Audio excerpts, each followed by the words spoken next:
जी अस्सलाम वालेकुम। Last lecture में हमने एक्सरसाइज 1.4 तकरीबन कंप्लीट कर दी थी। आज हम एक्सरसाइज 1.5 की तरफ चलते हैं। इसमें जो सबसे पहले कॉन्सेप्ट आता है वो आता है डिटर्मिनेंट का, कि हम किसी भी मैट्रिक्स का डिटर्मिनेंट किस तरह निकाल सकते हैं और डिटर्मिनेंट होता क्या है।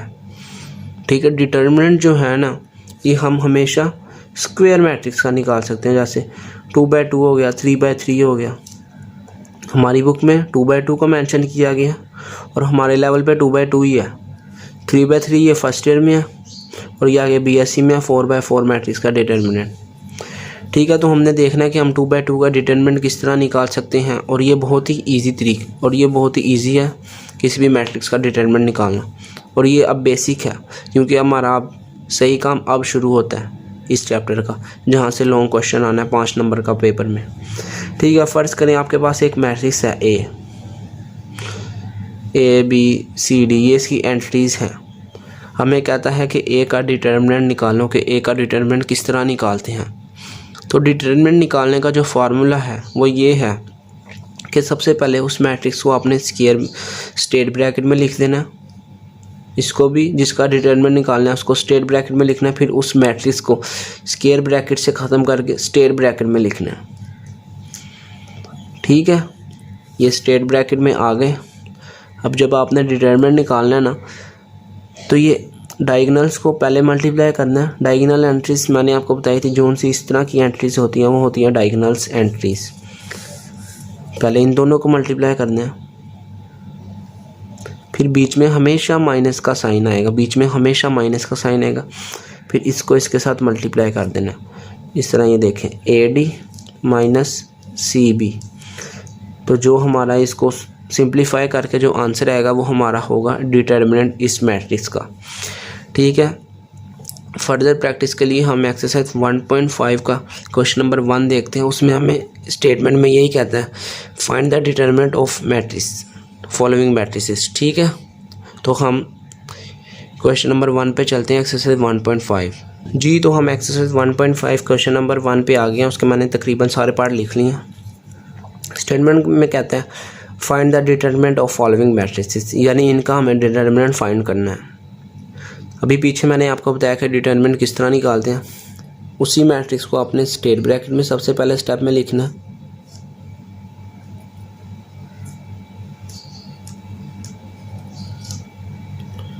ठीक है, पहले डायगोनल एंट्रीज को मल्टीप्लाई करना है,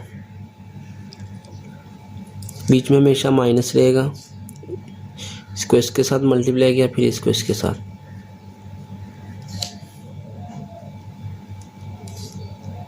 ये 0 हो गया, ये हो गया -2।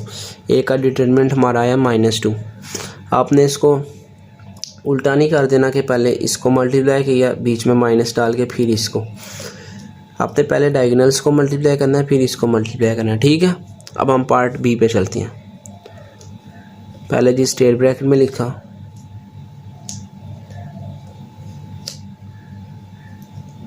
बी का डिटर्मिनेंट इज इक्वल टू, इसको इसके साथ मल्टीप्लाई किया, इसको इसके साथ, -2 को मल्टीप्लाई किया 3 के साथ। बी का डिटर्मिनेंट इज इक्वल टू -2 -6, ये आ गया -8। ठीक हो गया। अब हम पार्ट सी पे चलते हैं।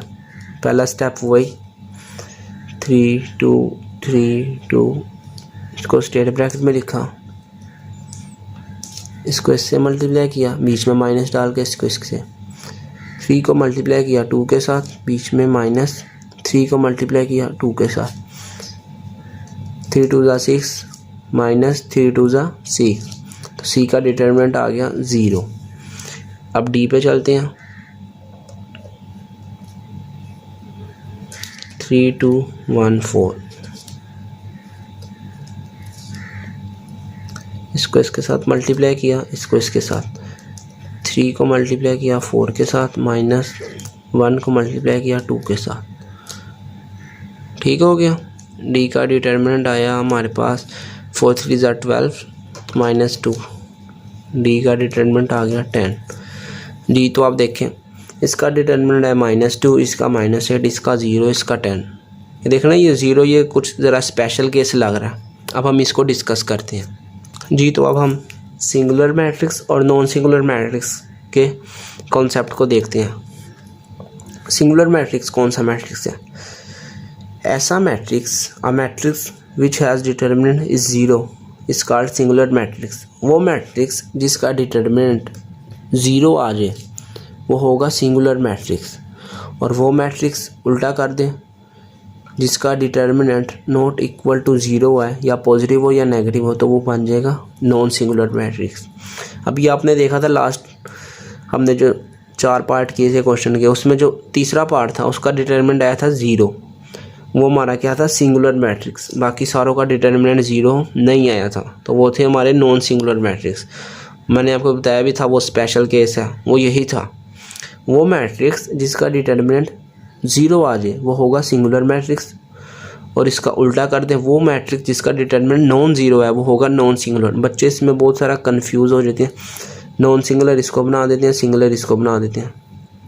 ठीक है, तो आप यहाँ से इसकी ना ये निशानी लगा लें। नॉन सिंगुलर, नॉन 0 जिसका डिटर्मिनेंट होगा वो होगा non singular, non 0 non singular जिसका डिटर्मिनेंट 0 होगा वो होगा सिंगुलर।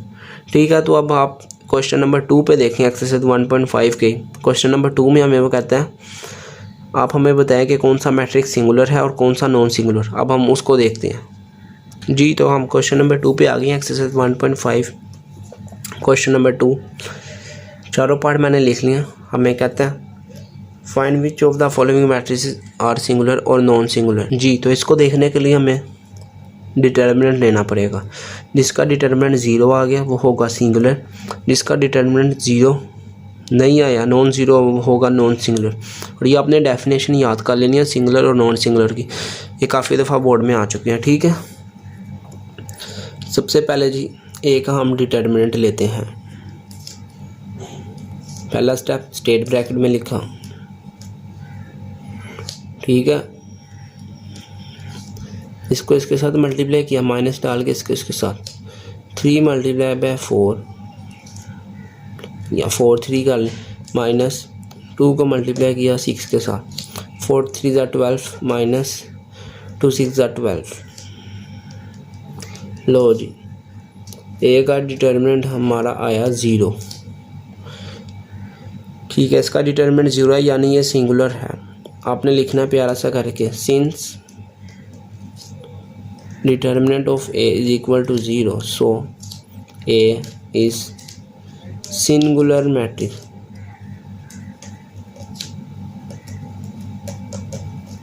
ठीक हो गया। अब पार्ट बी पे चलते हैं। पहला स्टेप वही सेम,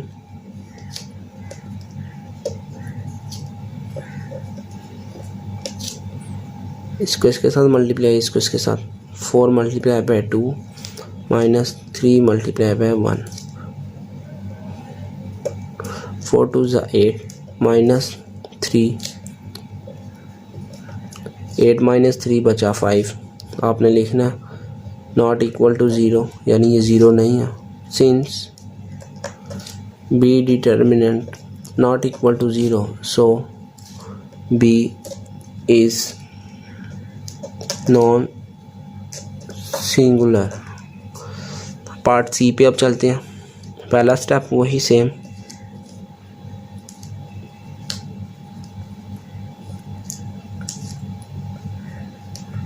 इसको इसके साथ मल्टीप्लाई, इसको इसके साथ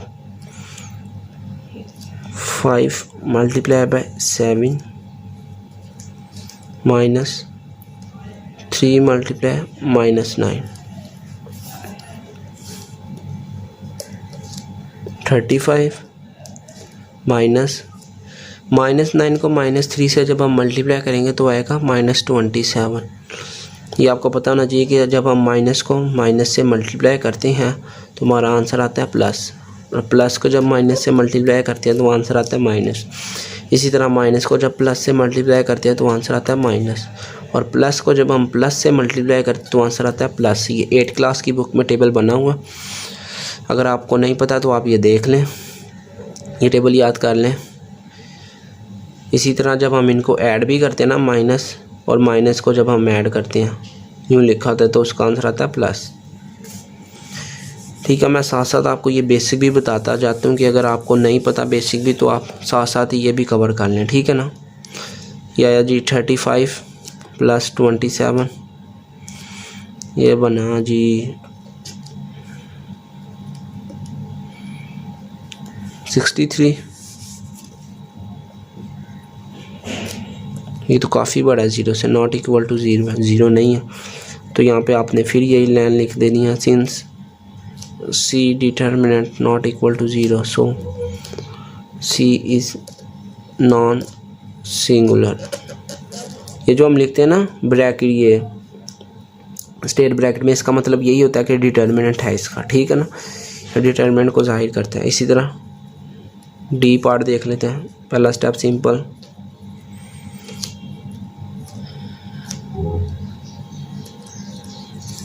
इसको इससे मल्टीप्लाई किया, इसको इसके साथ 4 × 5 -2 × -10, ठीक हो गया। D determinant is equal to 4 5 20 -2 को मल्टीप्लाई किया -10 के साथ, तो बनेगा +20, ये माइनस वैसे ही। डी का डिटर्मिनेंट लेंगे 20 - 20 0, आपने ये लाइन इधर लिख देनी है, since D determinant is equal to 0 so D is singular matrix, ठीक है। तो ये देखा आपने, ये कितने आसान से सवाल थे। हमने आज कॉन्सेप्ट देखा सिंगुलर मैट्रिक्स का और डिटर्मिनेंट निकालना है कि डिटर्मिनेंट किस तरह निकालना है। अब आपको याद होना चाहिए कि डिटर्मिनेंट किस तरह निकालते हैं।